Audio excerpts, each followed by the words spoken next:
में, हानि में, जय में, पराजय में, चलते फिरते, उठते बैठते, खाते पीते, सोते जागते, हर समय भगवान का मधुर मधुर स्मरण होने लगे, प्रियालाल का स्मरण होने लगे, तो जानना चाहिए हमारी भक्ति बढ़ी है। और जब केवल पूजा पाठ किया थोड़ी देर, इसके बाद मनोरंजन, संसार का चिंतन, उसी में हम फंसे हुए हैं, वो भक्ति नहीं है, उसका कोई विशेष महत्व नहीं है। महत्व है चलते फिरते, उठते बैठते, खाते पीते, सोते जागते, हर श्वास में इष्ट देव का स्मरण करना। यदि भगवत स्मृति बढ़ रही है तो आपकी भक्ति ठीक है, और यदि भगवत स्मृति नहीं बढ़ रही तो भक्ति में कहीं दोष है, उसको छोड़ दो। जो आप दोष, कोई गलत आचरण, गलत चिंतन, गलत देखना, गलत सुनना, गलत बोलना, गलत खाना, इनको छोड़िए। अगर इनको छोड़ दोगे तो आपकी भक्ति बढ़ेगी, और उस बढ़ने का फल है सब साधन कर यह फल सुंदर, प्रभु पद पंकज प्रीति निरंतर। अपने प्रभु के चरणों में निरंतर प्रीति बढ़े, यही समस्त साधना का फल है। और प्रीति का स्वरूप है स्मरण। जितना स्मरण करोगे उतना ही प्रेम बढ़ेगा, खूब भगवत स्मृति बढ़े, यही भक्ति का लक्षण है कि शुद्ध भक्ति हमारे हृदय में है। सुरेंद्र लोधी जी, राधे राधे महाराज जी।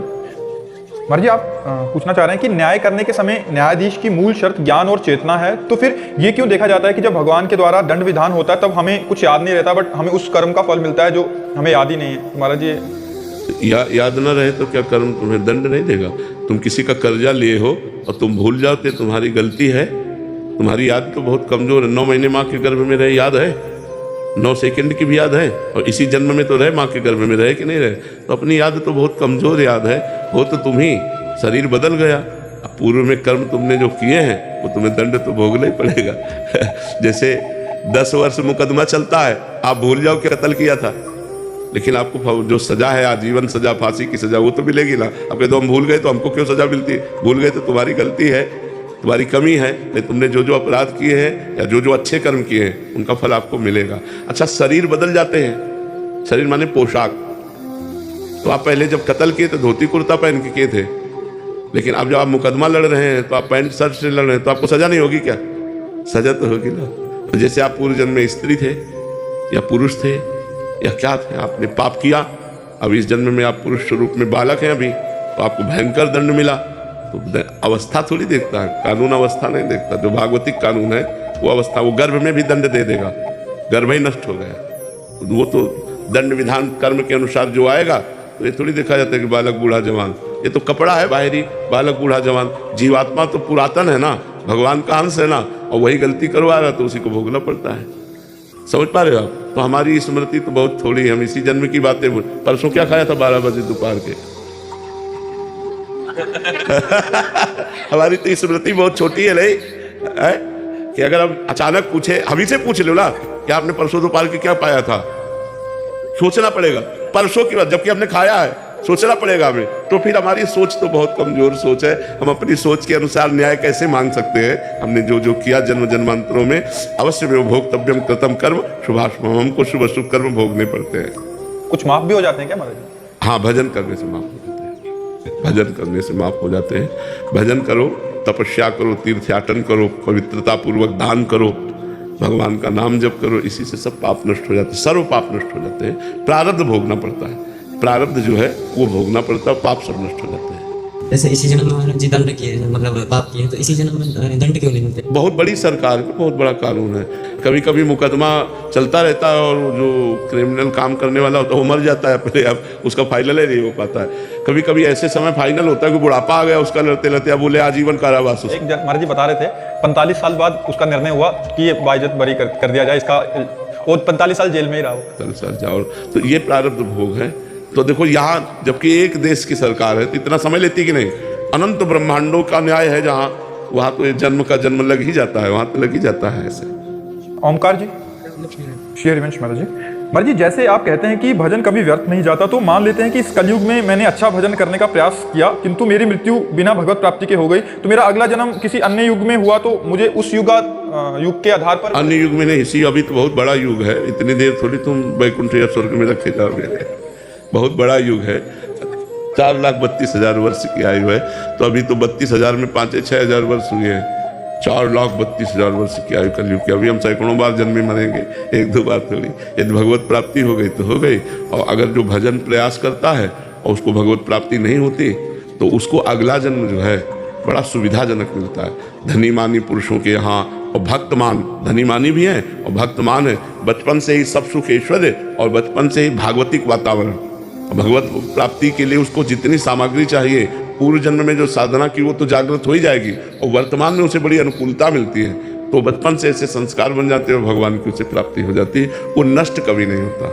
नामे भक्ता प्रणश्यति, भगवान का भक्त कभी नष्ट नहीं होता, भगवान का भजन कभी नष्ट नहीं होता, भगवान की भक्ति कभी व्यर्थ नहीं जाती, वो अपना रंग दिखा के ही रहती। जब पाप कर्म अपना रंग दिखा देते हैं तो भक्ति रंग क्यों नहीं दिखाएगी? जब असत कर्म भोगना पड़ता है तो सत्कर्म का फल तो आनंद भोगना ही पड़ेगा। इसलिए खूब नाम जप करो, भगवान की भक्ति करो। नितिन बजाज जी। राधे राधे। राधे राधे महाराज जी। महाराज जी, जब सब कुछ भाग्य पर निर्भर है तो क्या हम जो नाम सब कुछ भाग्य पर निर्भर कैसे है? ये किसने कह दिया तुमको कि सब कुछ भाग्य पर निर्भर है? कुछ लिखा हुआ है कि क्या हमारे साथ? नहीं, क्या लिखा हुआ है? ये लिखा हुआ है कि आज तुम हमारे पास आओगे? मैं वही पूछना चाहता हूँ। नहीं, ये नहीं लिखा हुआ है, उसमें कुछ लिखा हुआ है। प्रारब्ध किसे कहते हैं पहले समझो। जिसे आप भाग्य कहते हो ना, उसे शास्त्रीय भाषा में दैव कहते हैं, प्रारब्ध कहते हैं, विधान कहते हैं, नियति कहते हैं। उसी को कहते हैं कि तुम्हारी जो नियति में है वो तुम्हें भोगना पड़ेगा। नियति, दैव, भाग्य, इन सबको प्रारब्ध कहते हैं। प्रारब्ध दो कर्मों से बनता है, शुभ और अशुभ। शुभ माने पुण्य कर्म और अशुभ माने पाप कर्म, और दोनों का फल है। शुभ का फल है सफलता, विजय, अनुकूलता, विविध सामग्री, भोग सामग्री, और अशुभ का फल है हार, असफलता, विपत्ति, दुख, रोग, संकट, नाना प्रकार का। ये दो चीजें केवल लिखी हुई है। अब आप आज नया कर्म दान कर रहे हो, पुण्य कर रहे हो, तीर्थयाटन कर रहे हो, ये आपके ऊपर है।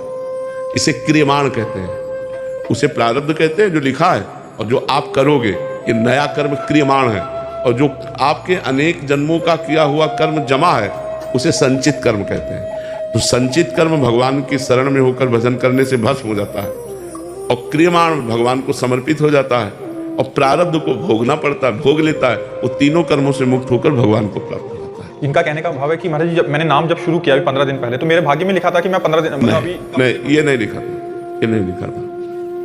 15 दिन पहले से आपने भजन शुरू किया, ये भगवान की कृपा और आपका प्रयास, ये आपका प्रयास है और भगवान की कृपा, दोनों सफल हुई तो भजन प्रारंभ हो गया, और उसी के प्रभाव से आप सत्संग में, वृंदावन धाम में, संत सभा में बैठे। अब इसका प्रभाव आपको और आगे आध्यात्म में बढ़ाएगा। तो ये भाग्य में नहीं लिखा, ये नवीन कर्म है, ये आपका नवीन कर्म, नया कर्म है। भाग्य पुराना कर्म है जो फल देता है दुख और सुख। जैसे आप वृंदावन आ रहे हैं, कोई घटना घट गई, तो वृंदावन आना तो बहुत बड़ा धर्ममय कार्य था, लेकिन घटना गलत घट गई तो ये प्रारब्ध हो कि आप वृंदावन जा रहे थे और एक्सीडेंट हो गया, हाथ टूट गया और वृंदावन नहीं जा पाए। तो नया क्रियमाण तो आपका बहुत जोरदार था, लेकिन प्रारब्ध उससे जोर पड़ गया और आपको गिरा दिया। असफलता, पराजय, विपत्ति, रोग, दुख, संकट, ये सब आता है। और नवीन कर्म बलवान हो जाए तो प्रारब्ध को रौंद दे। नवीन कर्म बलवान यही परोपकार, नाम जप, गंगा यमुना आदि पवित्र नदियों का अवगाहन, भगवान के धामों की यात्रा, ये सब महान कर्म है जो हमको सुख प्रदान करते हैं। समझ पाया? सरिता जी, राधे राधे महाराज जी, आपके चरणों में कोटि कोटि प्रणाम। महाराज जी, कामनाओं, इच्छाओं और लिप्साओं से कैसे मुक्ति प्राप्त करें? प्रयत्न करने पर भी नहीं जा रही।